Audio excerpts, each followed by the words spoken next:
In a grim, cold April in London, now part of the superstate Oceania, Winston Smith returns to his dilapidated apartment in Victory Mansions. The city is in ruins, constantly watched by posters of the party's leader, Big Brother, bearing the slogan, "Big Brother is watching you."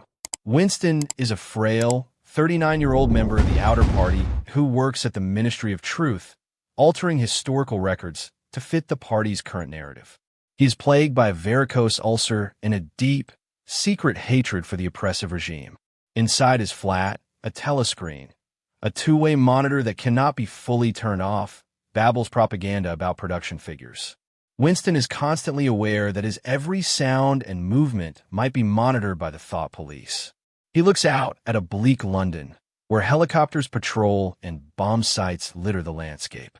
The Ministry of Truth, a massive pyramid, towers in the distance, emblazoned with the party's paradoxical slogans. War is peace. Freedom is slavery. Ignorance is strength. Driven by a rebellious impulse he barely understands, Winston retrieves a beautiful, antique diary from a hiding place. Buying was a crime. In a small alcove partially hidden from the telescreen, he begins to write, dating the entry April 4th, 1984. He is overwhelmed with fear and helplessness, unsure why he is writing or for whom. His mind floods with memories of a brutal war film the party uses for propaganda, where refugees are bombed for the audience's amusement. The decision to write the diary was cemented earlier that day during the 2 Minutes Hate, a daily ritual where party members vent their fury at Emmanuel Goldstein, the legendary enemy of the state. During the frenzy, Winston notices two people, a dark-haired girl from the fiction department, whom he instinctively distrusts, and a powerful inner party member named O'Brien. For a fleeting second, Winston believes he and O'Brien share a look of silent understanding against the party. Back with his diary, Winston, emboldened by gin, throws caution to the wind and scrawls down with Big Brother over and over. He is instantly terrified, knowing this thought crime is punishable by death. He reflects that people arrested by the thought police simply vaporize, erased from all records and memory. A knock at the door sends his heart racing, but it's only his neighbor, Mrs. Parsons, asking for help with a blocked sink. The Parsons apartment is chaotic, dominated by their vicious, politically zealous children who are members of the Spies, a youth organization that encourages them to report unorthodox behavior, even in their parents. The children threaten Winston, calling him a traitor. Winston realizes with dread that these indoctrinated children ensure no one, not even within families, is safe from the party's grip. At work, Winston's job is to rectify old newspaper articles, literally rewriting history. He alters a speech by Big Brother to predict an event that actually happened and reduces chocolate ration figures to hide the fact that they have been cut. He disposes of the original documents down memory holes that lead to incinerators. He understands the party's goal, to control the past, and thereby control the present and future. Winston's colleague Simon, a zealous linguist working on the 11th edition of the Newspeak dictionary, enthusiastically explains that Newspeak is designed to eliminate words, narrow thought, and make thought crime impossible. Winston realizes Simon, for all his intelligence and orthodoxy, will inevitably be vaporized because he sees too clearly. The party does not want smart people. It wants fanatical, unthinking followers like another co-worker, Parsons. In the canteen, Winston sees the dark-haired girl again. She looks at him intently, filling him with panic. He fears she is a spy. Days later, in a hallway, she stumbles and falls. As he helps her up, she secretly slips a note into his hand. He is terrified it is a trap from the thought police. Back at his desk, with great difficulty, he opens it.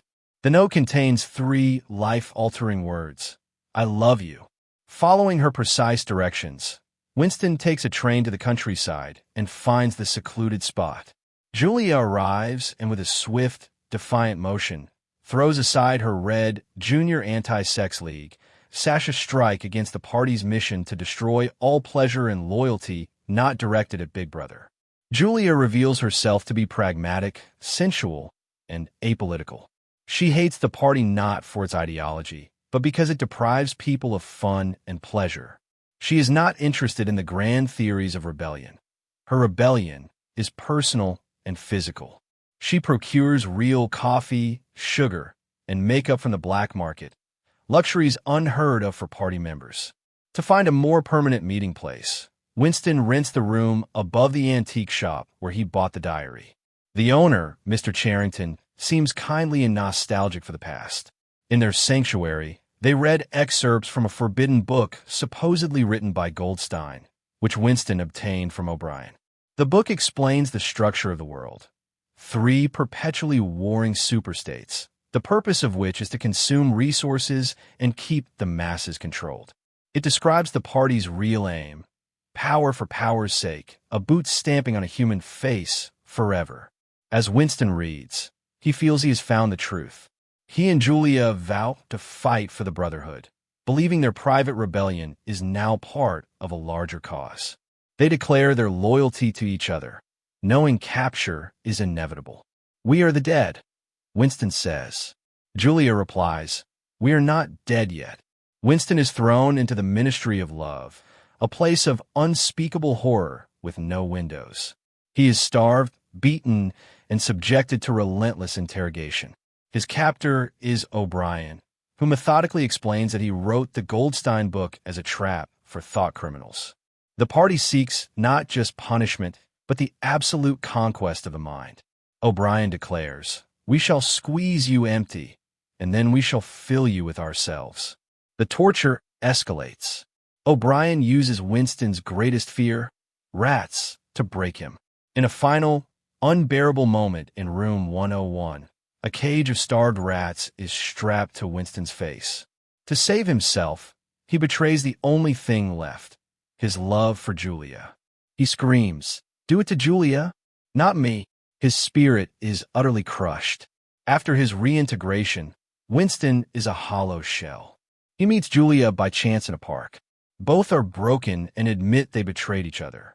The love that was their core act of defiance is dead, replaced by a numb loyalty to Big Brother. "I betrayed you," she says. "I betrayed you," he replies. There is nothing left between them. Winston spends his days drinking cheap gin at the Chestnut Tree Cafe, where former rebels like himself wait to be executed. He has finally achieved the state of doublethink, holding 2 contradictory beliefs simultaneously. He no longer questions the party's lies. He loves Big Brother. His rehabilitation is complete. The novel closes with Winston, a broken man, sitting in the cafe.